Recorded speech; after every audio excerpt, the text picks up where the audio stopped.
What would your advice be to someone, let's say, who wants to maximize their life energy? They want to maximize these experiences and levels of fulfillment, but they tend to play it safe and they have, let's say, a risk-averse personality. It really takes thinking about what risks you're concerned about, right? I guess, I get a lot of concerned about outliving my money. I was like, well, buy an annuity, figure out the amount you want and then buy an annuity, right? It's the opposite of an insurance policy. I'm worried about long-term care health. If you buy long-term care now, it's very cheap. It's insanely cheap, actually. People say, oh, that would cost too much money. I'm like, no, it doesn't. And the younger you buy it, the cheaper it is, right? Because they go out and they take the risk and buy stocks and do things, et cetera. They take a risk against the inflation on long-term care. So take the moment to unplug, get off autopilot, figure out what risks you want to mitigate and see what the best way it is to mitigate that risk. I'll argue that the best way to mitigate that risk is not you piling up a bunch of cash that you never touch and you die with. And let's say, for someone to figure out their enough number, well, what are some ways to go about that? Because let's say they're thinking, well, here's how much money I can live on, right? That I live on today. But you know what? Maybe I'm going to want to travel the world and go to a U2 concert, in London and then do X, Y, and Z with my wife and all these experiences that I may not know that I want to do later on. I think that's probably one of the most difficult things that people have to do is because people are on autopilot and they don't really know what experiences they have. So, that time bucketing exercise that I said is very difficult. Kind of like putting what experiences do I want to have here? What experiences want to have there? One of the things I often think of when I'm working is, what am I working for? If I quit now, do I cover all the things I want to do and fun and whatever? Or am I working for some of the fun that I'd like to continue? Is there something that I can't afford now that I want? Is there some reason? Is this some sort of charitable endeavor? Is this like a purpose thing that I want to put my hours into that I feel is worthy of the only resource I really have is my time?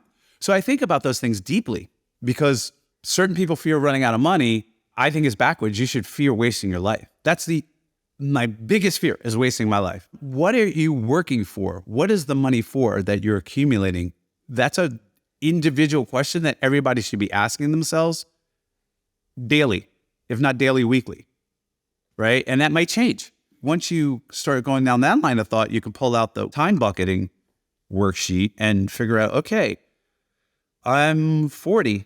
What experiences do I want to have between 40 and 45, 45 and 50? 50, what does that look like? Where do I live? How my house? Am I skiing everywhere? Am I helicoptering? I'm traveling around watching U2 concerts. Okay, let's add it up. What does that look like, right?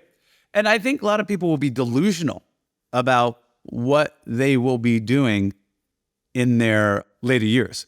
And the data shows that, by and large. One of the reasons why people's net worth keeps going up in their 70s is because they can't spend the money. They spend less money, even when you look at the cost of healthcare, than they do when they're in their 40s and 50s.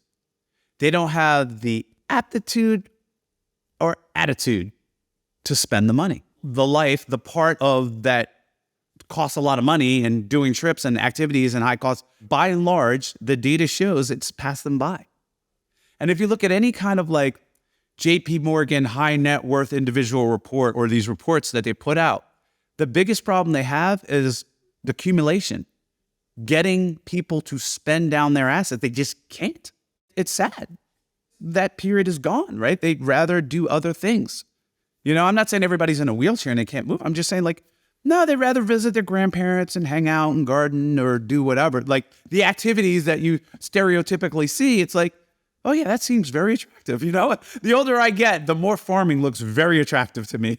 And so, and I used to think, oh, that's not going to be me. Fuck that shit. That's not going to be me. And then I looked at my dad and my mom and my grandmom, and I'm like, no, that's going to be me. I'm a little bit more adventurous than them, but it's going to happen. And it's not even a matter of how in shape I am. Your attitudes change. Glow stick days in the club, I used to love it. Love it.